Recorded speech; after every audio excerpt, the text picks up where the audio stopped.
to another episode of Curtain Call Conversations. I'm here today with Ailsa Davidson, who is going to be playing Marie Curie in the brand new musical Marie Curie, a new musical opening at the Charing Cross Theatre from the 1st of June. How are you today? I'm really well, thank you. End of the first day of the final week of rehearsals. So yeah, really well. Yeah, and how is the rehearsal process going for everybody? It's amazing. It's a process unlike I think anyone's kind of ever experienced because what we're dealing with is an already really established show over in Korea and Japan. Yeah. And this is the first English translation of it. So it's a lot of workshopping and rewriting so that we're finding ways of being true to the story that already exists whilst finding ways of like telling it to Western audiences. So it's a really collaborative experience in the room. And ultimately, I think the product that we're coming together with is something that we've all contributed to, and all of us, no matter if we're on the creative team or in the company, it feels like our voice is useful in the room, which is really good. Yeah, sure. I mean, you're playing Marie Curie. Yes, So tell us all about her and sort of her character if people aren't aware. yes. Okay. So Marie Curie is from Poland, and she at the time she was living in Russian rural Poland, so she had to actually go to study further education in so she basically worked as a tutor and raised funds for, first of all, for her sister to go and study, and then for herself. So she was at the time one of very, very few women that went on to study further education anyway. Yeah. But yes, so she, oh gosh, I don't know what's happened here. It's okay, we can hear you. Just the company managers laptop. So yeah, so she went over to Sorbonne University in Paris to study, and basically was really, really intelligent, and ended up, long story short, discovering two new elements. First of which polonium, she named after Poland, and secondly radium, which is essentially what our story really focuses in on, is Okay. radium and the discovery of radium. And basically our story really combines facts and fiction with her life. So we kind of like condense the timeline of things a little bit. So I don't know if you've heard about the Radium Girls over in America. No. Basically, when Pierre, her husband, and Mary extracted radium, they didn't patent the extraction method because they believed that science is for the people. So it became this really big thing. And over in America, there were factories, essentially, you know how the dials on watches glow? Yeah. So there were factories over in America, probably other places in the world, but they were using radium paint in factories to make these watches glow. And the workers were licking the brushes. Oh, And it actually ended up obviously killing them, wow. because radium reacts like calcium in the body, so it accumulates and then basically destroys you from the inside out, which is terrible.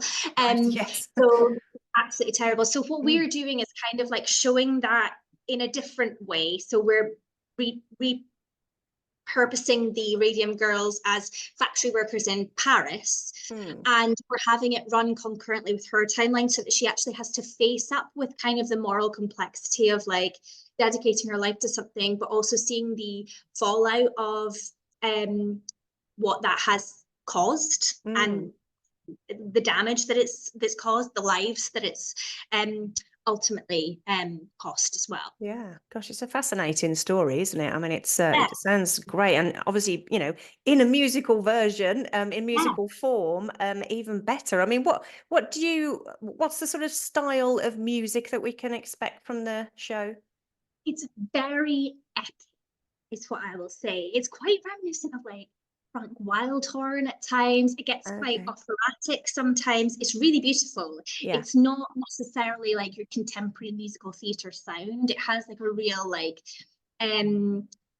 yeah, sort of epic musical theatre feel. And I Mm. think it's something that if you're into musical theatre, there is a song, well, there's multiple songs, but there's always going to be something you're like, oh, I want to listen to that again when you Mm. leave, which is quite nice. The writing is absolutely beautiful. Yeah. Do you, I mean, do you have a favorite song that you're perhaps performing or perhaps I not? mean, yeah, I mean, it changes a lot because obviously, like, this has been quite an intense period. So I've had like an oversaturation of the songs. Yeah. Um, but I personally really like doing, there's this song called The Conflict, which is between Mary and two other, well, one other character, but there's conflict reprise, which is between two other characters. And I just absolutely love the way it flows. It feels really sort of like Les Mis kind of vibes. Okay. Um, it's really just epic. So that's the one that's kind of like running through my brain all the time at the moment. Yeah. Yeah, sure. Sounds fantastic. So obviously this is, I mean, it's not a new musical in that sense. Obviously, Yeah. it's already sort of had a stage in other countries. So, but this is the first time that we're going to see it in this country. So, I mean, how do you feel about sort of originating a cast for a show? I mean, what's that feeling like? I'm really excited about it. It's something that I've always wanted to do. I try and like steer clear of kind of going to like setting myself the goal of, oh, I want to play that specific role or I want to Mm. be in that specific, like work in that specific venue, just Mm. because I sometimes find those things a bit limiting because if you Yeah. don't get there, it kind of feels like, oh, although you've achieved this, maybe like I didn't achieve that, and it kind of takes away from what you did achieve. So Yeah. um I really try to kind of keep it a bit more expansive and say, you know, I would like to be an original cast of something. Yeah. So that's something I've ticked off. Yeah. So yeah, it feels really special. And I think as well, because with these characters, there's no expectation for us to impersonate in any way. We're finding like ways of bringing like ourselves to them Hmm. whilst honoring who they were. Um, and yeah, I'm finding it really exciting. And like she's so different to me. I'm really emotion led and she's so led by intellect. Yeah.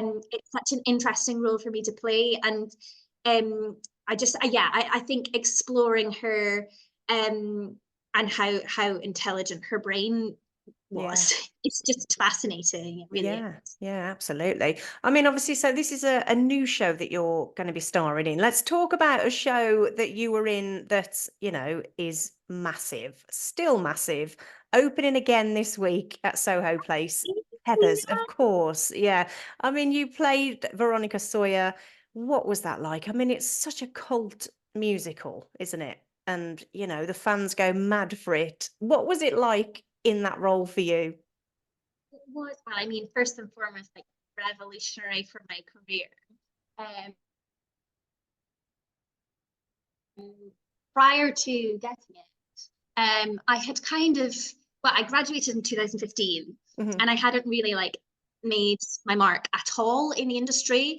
And it came at a really like prolific time because obviously it was out of the pandemic that I got Hmm. cast in it. I was really concerned that I was going to have to start again coming out Okay. of the pandemic and like go back to the bottom because I really hadn't made any headway. I'd spent more of my time out of work than I had in work. Okay. Um, and so it came at the most perfect time, but like you say, what it comes with this massive expectation.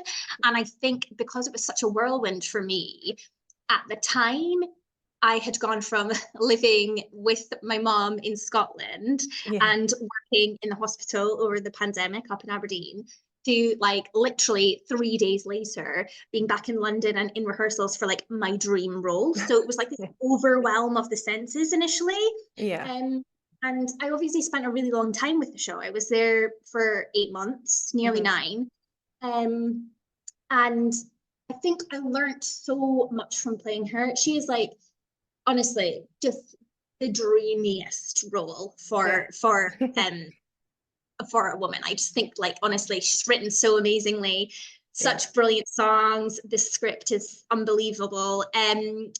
But she is tiring, she's exhausting. Yeah, I can And I think imagine. for me, because it was a part I really felt like I had to make my mark doing, I Mm. worked myself really hard when I played her. And so I learned a lot about myself, I think, when I played her. Yeah. And it's why I think after Heathers, I obviously was fortunate enough to be in the pro shot. So for Yeah. me, it kind of gave me that allowance to go, okay, maybe I've done it all I can now with this role, and I'm able to step away from it and like explore other Mm. avenues now, because it's dedicated to film. You know, it still Yeah. exists, you know, and Yeah. I still reap the rewards of that, which I'm so fortunate to have. But you know, after Heathers, I really actively sought like different routes of the industry. So I've been able to work over TV and more predominantly in plays Hmm. since then. So this is my first musical back Oh, okay.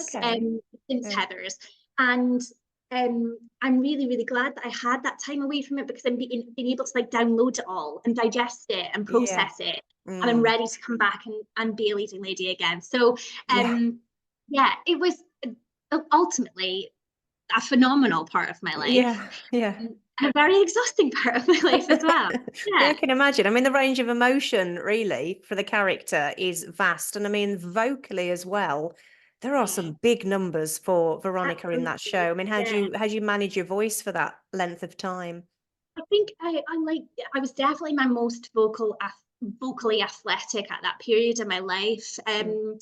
I have an amazing osteopath that when I'm in work I see regularly, and that really helps me obviously Mm. keep things ticking over. But ultimately, I really think that once something is like kind of like sung into my voice, I have a way of like kind of like I'll default into that place. Mm. And my singing training at GSA was really, really, really integral to like how my vocal practice is now. Yeah. And I carry that with me the whole way through my career. So I was really, really fortunate to kind of have the foundation of like I know my voice very well, and Mm. I know how to maintain it. Yeah. Obviously, there's a lot of like potentially you know, things like drinking and stuff like that. I wasn't doing to excess, because obviously I really, really did have to like look after my voice. Yeah. And Yeah. Yeah. it wasn't just singing that 8 shows a week. It was doing a 4 show weekend, 3 of which were in 24 hours. You know, Yeah. that's a big ask for that kind of thing. So kind of like curtailing the personal life aspect Mm. in order to make sure that I was vocally ready was a necessity for that role. Yeah. Definitely. I mean, you kind of have to go into sort of athlete mode, I would imagine, That's for it. to That's it. maintain Absolutely. that. Yeah, to be Big able to time. do Big it. time. Yeah, it was fantastic. So, where did your love of musical theatre come from? I think it comes from my parents, where I come from. I mean, like Janet Innes, who is playing Veronica in the West End, just about to. Yeah. She's from Aberdeen as well. There's lots Oh, of us nice. that are from Aberdeen that love musical theatre, because the Amdram scene is massive up there. Oh, okay. And so my parents were really involved in it when I was young, and always took me to the theatre. Yeah.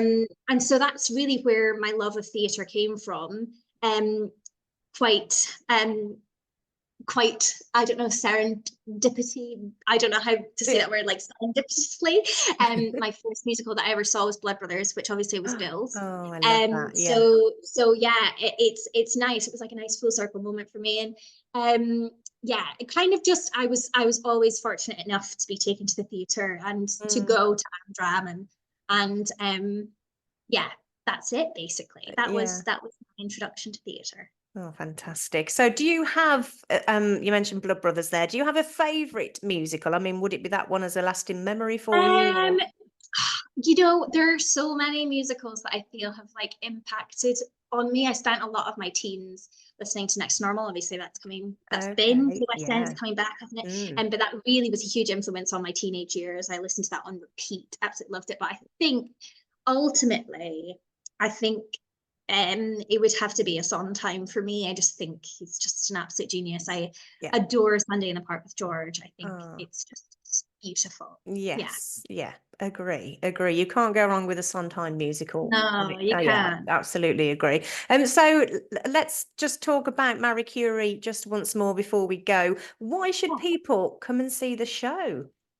I think people should come and see the show because supporting new work, first and Hmm. foremost, is really, really important. I know, like, we forget this, but like everyone's favorite show always began as a new show. Yeah. And I think this show in particular, it poses a lot of really like amazing questions and is a, a story that is really like has a woman at the center, and also is like the creative team are female led as well, which I think is really important. So we're really like trying to navigate this story from this perspective. Hmm. It's not this it's not your bog standard like by the end of it you will think Marie Curie is a hero, nor will you think she's a villain. It's actually posing this really morally complex idea, and I think that's really inspiring for lots of people. They can come in and go like, no, there's no one track way, even though you're the most prolific scientist Mm. that has existed as a female. um Yeah. she wasn't infallible, which I think is really like an amazing takeaway from it. Yeah. And yeah, there's no idealistic version of this. It's the messy, it's the beautiful, it's everything, and visually and orally it's going to be absolutely spectacular as well. So Yeah, yeah. it does sound absolutely fantastic. So if people want to see it, I'll pop the details on the next slide. Opens on the Thank 1st of you. June, running through to the 28th of July. I really hope the rest of the rehearsal period goes well for you and the rest Thank of you the so much. cast, of course. And good luck with your very first night. I hope it Oh, goes thank well. you so much, Emma. Thank you. Okay, you're more than welcome. Take care. Okay, thank you. Okay, bye. Bye.